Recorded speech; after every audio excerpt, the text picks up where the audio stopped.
Et le perfectionniste, lui, son plus gros problème, qu'est-ce que c'est? C'est qu'il n'a aucun espace. Pourquoi? Parce qu'il met son sol au niveau de son plafond. Pour lui, soit c'est parfait, soit ça n'existe pas.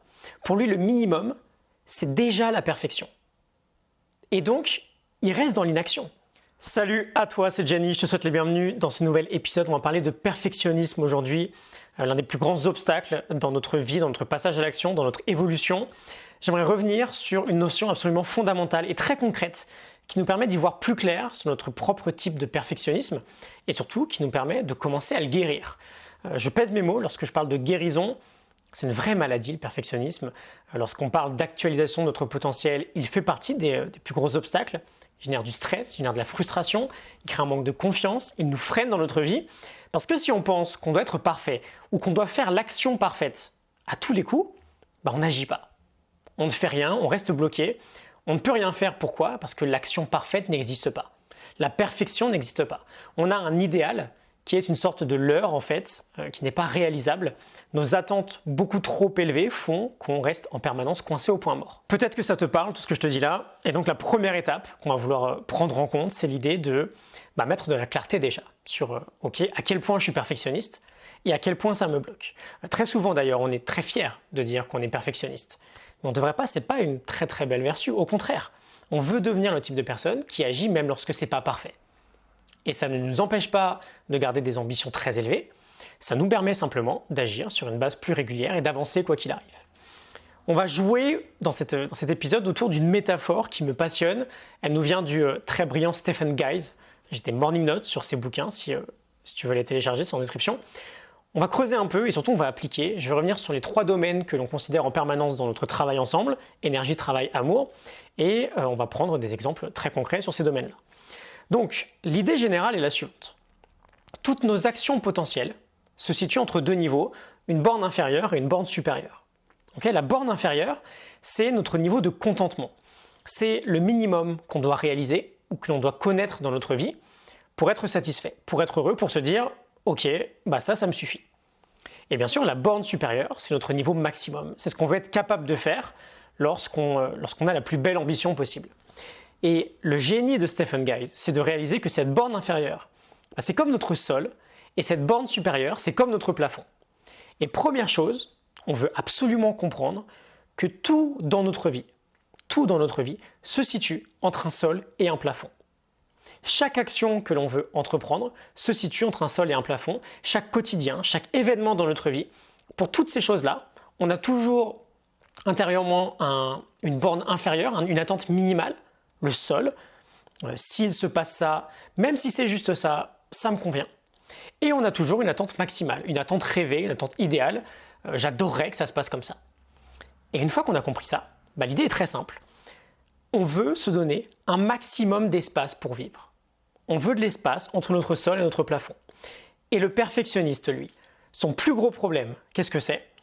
C'est qu'il n'a aucun espace. Pourquoi? Parce qu'il met son sol au niveau de son plafond. Pour lui, soit c'est parfait, soit ça n'existe pas. Pour lui, le minimum, c'est déjà la perfection.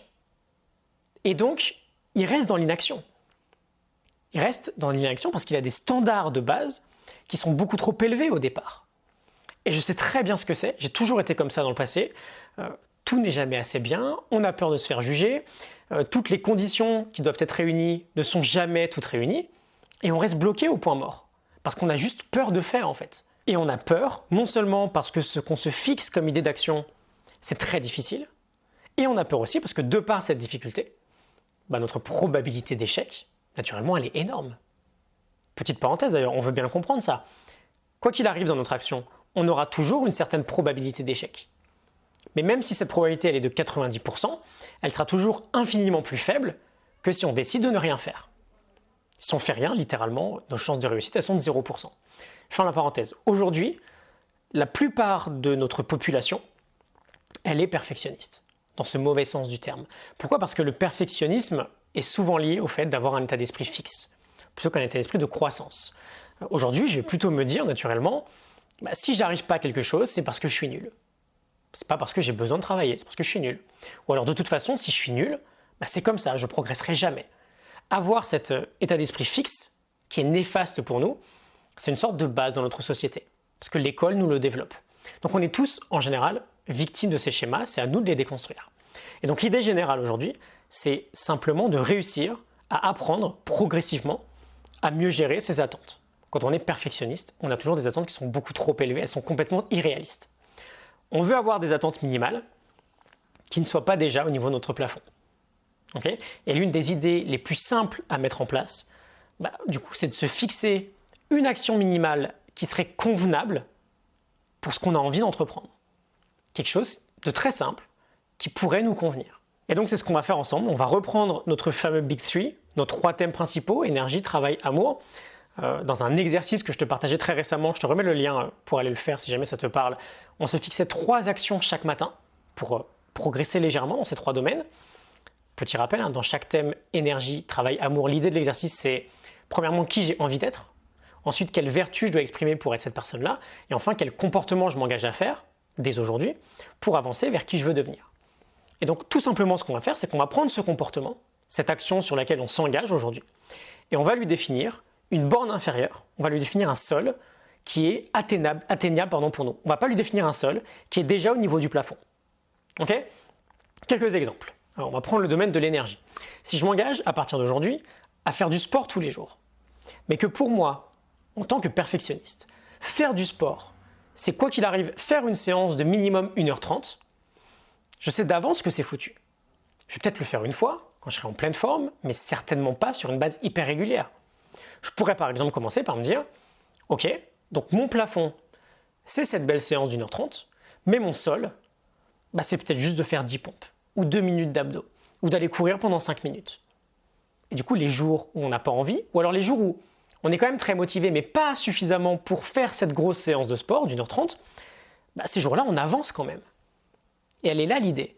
On avance quand même, et en avançant petit à petit, on reconstruit notre identité. Parce que quand on fait un peu de sport tous les jours, même si c'est juste un peu, on redevient progressivement un sportif. Si on prend le domaine de la vie professionnelle, du travail, je vais prendre un exemple très simple. C'était le mien il y a 1 an.